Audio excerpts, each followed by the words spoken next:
এঁচোড় তো অনেকভাবেই খেয়েছো, আজকে এঁচোড় একটু অন্যরকম বানালে কেমন হয়? তো আজকে প্রথমে এঁচোড় আর আলু ভালো করে সেদ্ধ করে মেখে নিয়েছি। এরপর পরিমাণ মতো নুন দিয়ে দিয়েছি, হলুদ দিয়েছি, গরম মশলার গুঁড়ো, চিনি আর একটুখানি কাশ্মীরি লাল লঙ্কার গুঁড়ো, আদা বাটা, রসুন বাটা আর একটু বেসন, এই দিয়ে ভালো করে এটাকে চটকে মেখে নিতে হবে। মেখে নেওয়ার পর তারপরে হাতে বেশ ভালো করে একটু তেল মাখিয়ে নিয়ে তারপর ছোট ছোট বল তৈরি করতে হবে। এই বলগুলো তৈরি করতে করতেই অনেকেই হয়তো বুঝে গেছো আমি কি রান্না করছি। হ্যাঁ, এখানে আমি এঁচোড়ের আজকে কোপ্তা তৈরি করব। তো এই কোপ্তাগুলো তো মোটামুটি বেশ গোল গোল করে বানিয়ে সব রেখে দিয়েছি।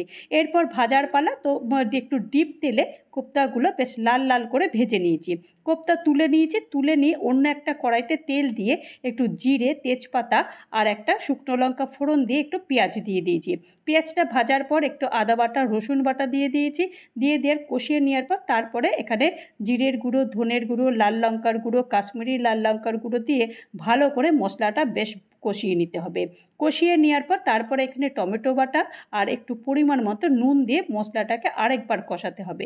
কষানোর পর একটু দই দিলে বেশ আরও ভালো হয়, আর একটু চিনি।